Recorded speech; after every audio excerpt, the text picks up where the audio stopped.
Good evening, family.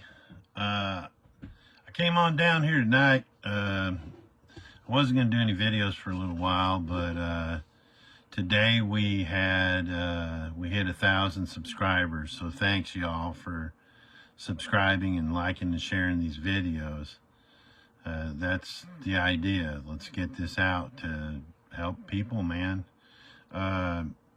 Another thing was we're over 22,000 or 27,600 views, and I've noticed in some of the comments that the police are watching. I know this.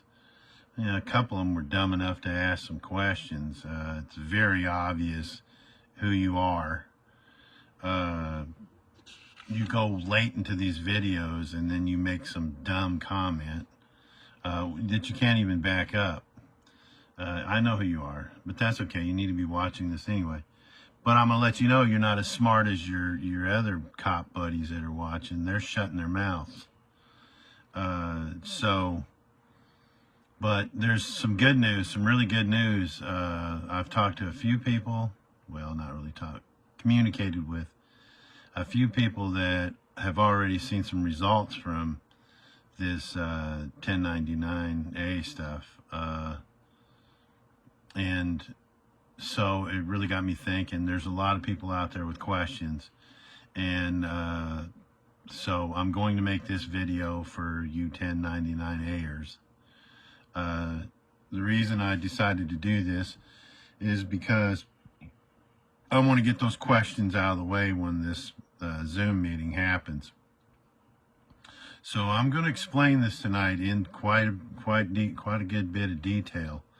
How you got to use this, or how you utilize it to get the trustees to use it, is a more accurate term. But I'm going to go over this in detail tonight, so that you'll have a firm understanding of what it is this thing is and what it'll do. Like I said, there's been a couple of people that have used this to pay off car payments, and a couple nights ago I spoke with someone who used it to pay off their court costs, fines, and fees. We're working with this with foreclosure, and as I explain this tonight, maybe you'll have a better understanding of what it is that this thing does and what it will do. It's good for a lot of things, man. You could discharge child support with it. You could, about anything. So, yeah, baby mama would be real happy. And this could do a lot of things. One of the things that I'd like to talk about before I get into the 1099A is the coupon. I've gone over this before. Someone asked, could you use the coupon to pay off the credit cards? Yes, you can. How that works is that coupon is basically a check. Or if you're familiar with the coupon at the grocery store, Walmart or whatever. I've been over this before, so I'm going to shoot over this really quick. What you do is you take that coupon and you create a letter. You address the letter to the corporation or the business entity that you're wanting to send the coupon to. You endorse the back of the coupon. You put in the box, you put the amount of the balance that's on the statement. Look up the words statement and instrument and bond and coupon, and think about what the definition of those words are and how you're going to apply it to that. Now, when you take that coupon and you draft a letter to the, you'll send it to the corporation in care of the CEO. So it's going to go to the CEO. And in that letter, you're going to just briefly say something like, you know, I've noticed over the years I've been sending this statement in, or I've been getting this statement from y'all, and it has a coupon on it. And I just recently realized what those words mean. Statement means this, and then write the definition down. And bond means this, and write the definition down. Instrument means this, and coupon means this, and write the definition down in the letter you're going to send.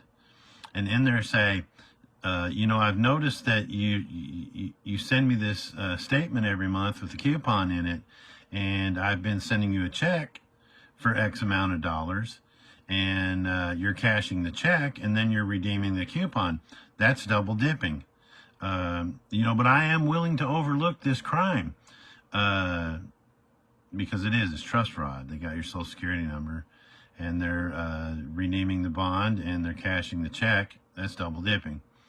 I noticed you're doing this, but I'm willing to overlook this crime and make this one-time final attempt to clear this debt.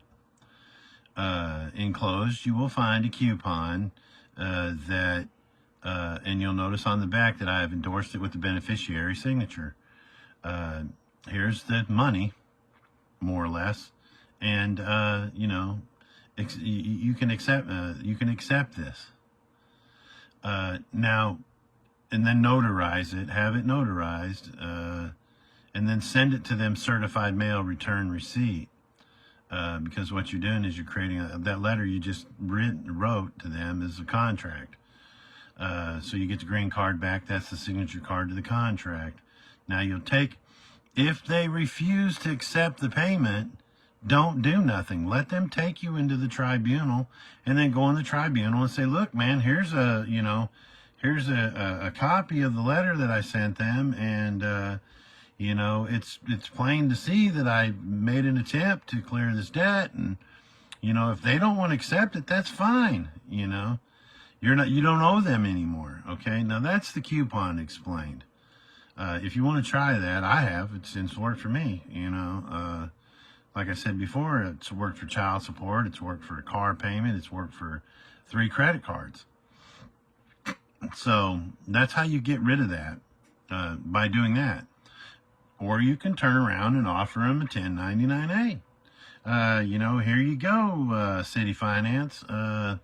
Enclosed, do the letter the same way you do the coupon. Enclosed, you'll find a 1099A for the balance. And it's the same way. You notice on the back it's signed by the beneficiary.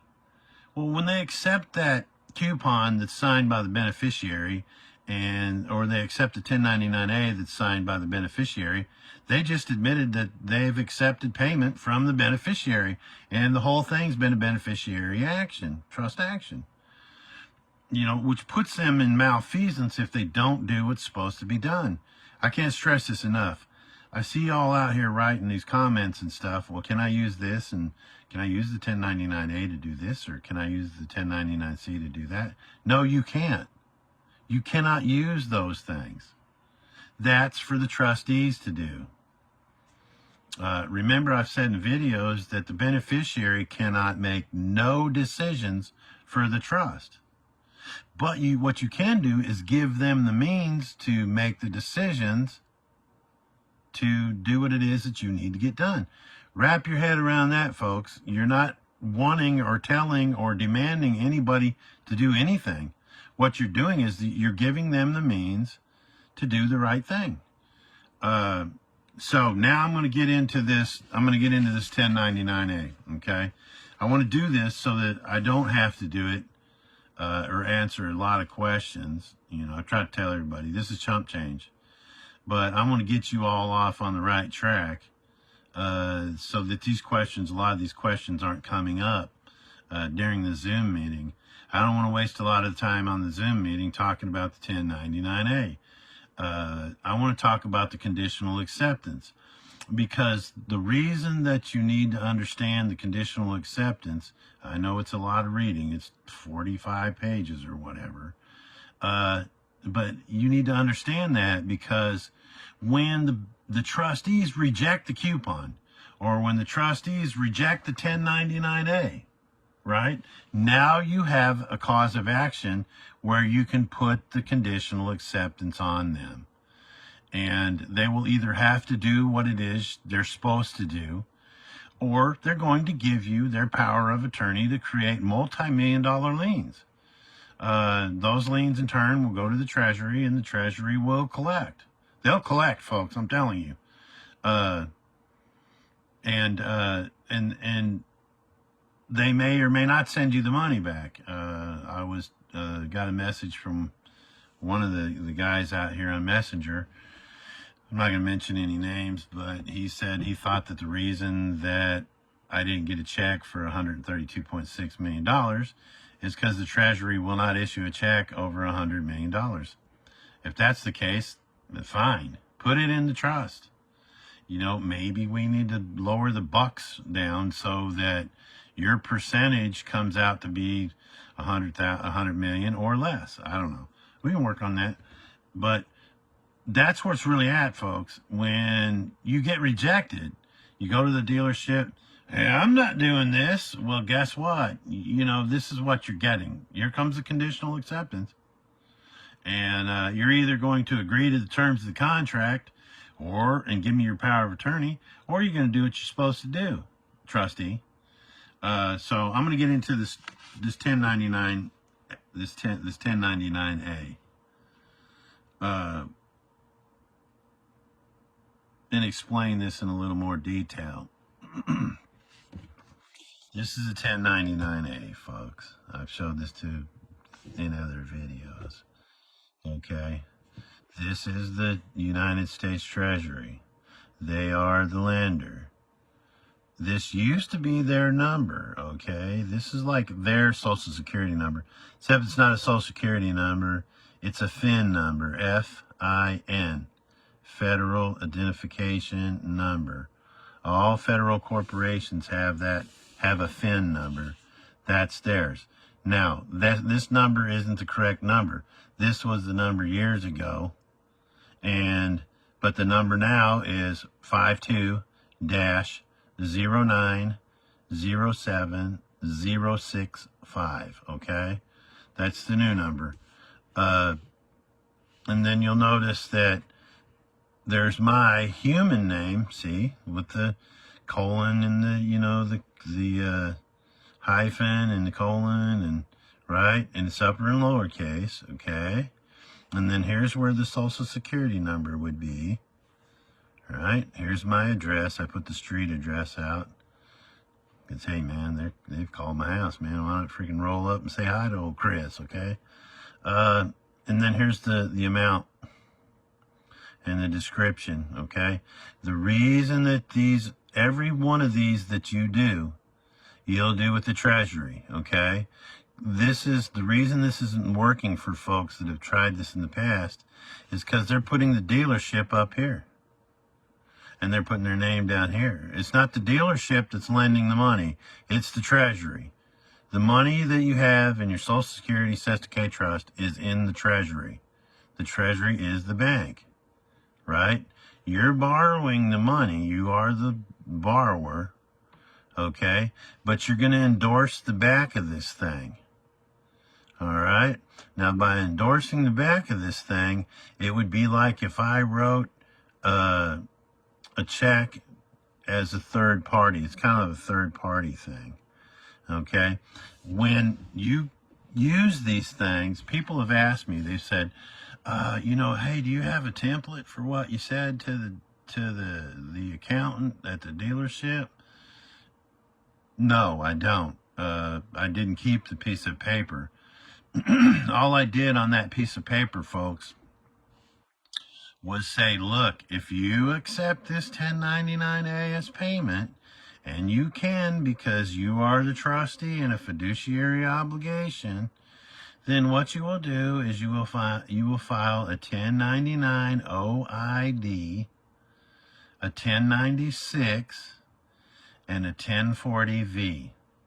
You file these with the Treasury, and the Treasury will pay you via this, basically a third-party check.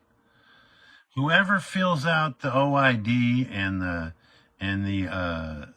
96 and the 1040V, that's who's going to get the check. That's why it hasn't worked for a lot of folks, okay?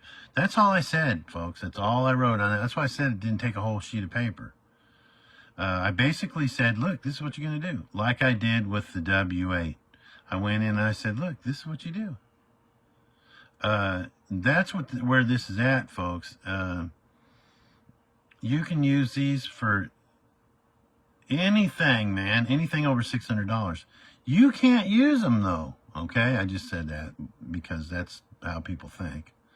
You can't use them. You will not be using these. You will not be filing these. You won't.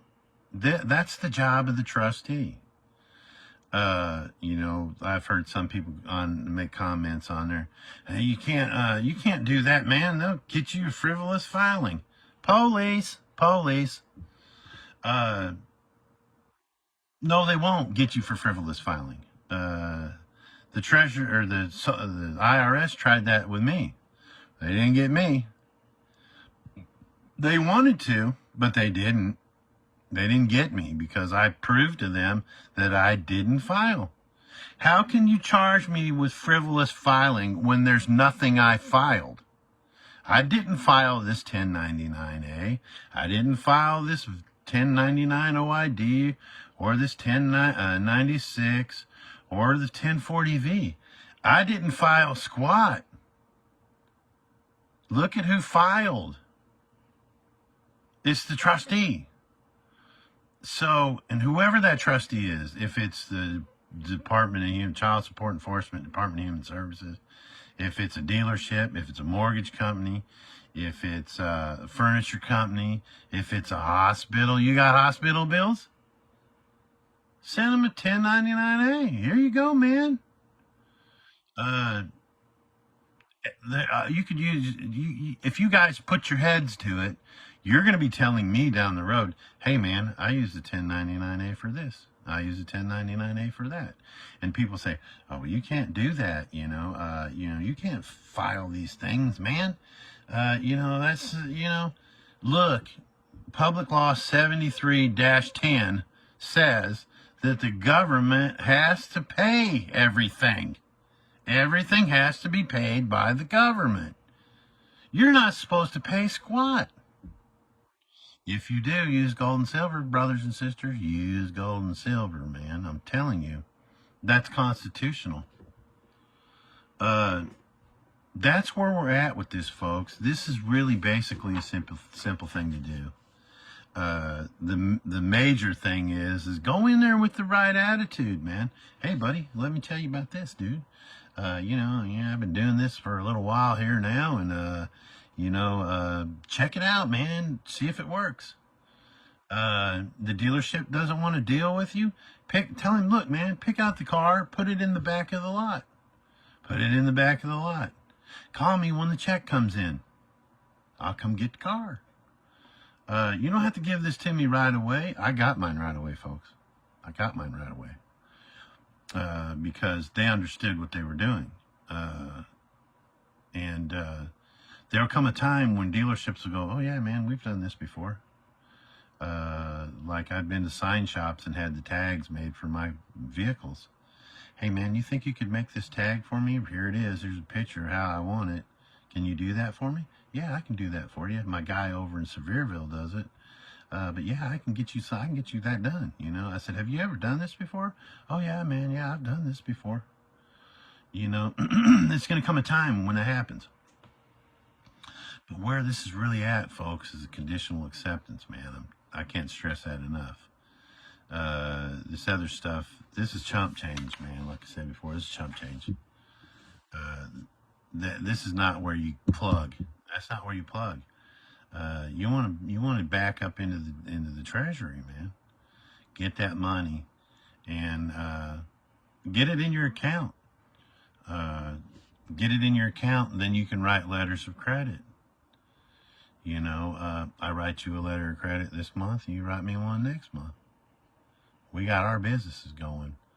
Yeah, this is how it works. But I'd like to say congratulations to those out there that are already seeing this work. You guys are the ones. You guys are the firm, the non-shaky. There's holdouts, there's hold-ons here. Hey, I'll try that, but how's it work for you? I was talking to Menace tonight, and he was telling me, man, I'm trying to put people on in my community about this, but they're not going to do nothing until they see it. I said, well, then, they're shaky. If you ain't got the nads to go out and do this now, then you're shaky. If you do go out and do this now, and people look at you like you're some crazy conspiracy theory guy, when you start riding around in the nice car and, you've been the moving vans at your beat up place you're staying at, and, your dumpy, whatever it is that you're living in, and you're moving to the uptown, moving on up to the east side, people are going to go, dang, man, hey, I should have listened to him. These people around in my community, they're going to roll up on old Chris, and when I start showing, there's coming a day, folks, and I'm keeping mine low key, but there's going to come a day when old Chris is out here, moving, having a nice big house built, or cruising around in my, $300,000-$400,000 motor coach. Where'd he get that, man? These clowns, and there's clowns in this community. When I got busted, they were like, oh man, he's counterfeiting, man. He's counterfeiting money, which was nothing even close to what I was doing. Yeah, it was funny. It was funny, some of the stories that went around that people thought that I was doing. Man, they weren't even close. They weren't even close. They weren't even close to what we were doing. It was hilarious. But that's where we're at. I'm supposed to be able to go live at 1,000 views, but I didn't see the go live button. So I'm sure one of y'all out there are about to tell me, though. Like I said, I'm old school. But hey, y'all, think about this, man. Think about this thing, and I hope that I explained it enough to you that you can take off with this. I got to go. One of my prison buddies is calling from prison. He's getting paroled next month, so y'all pray for him. His name is Michael, James Michael Usinger. Peace out.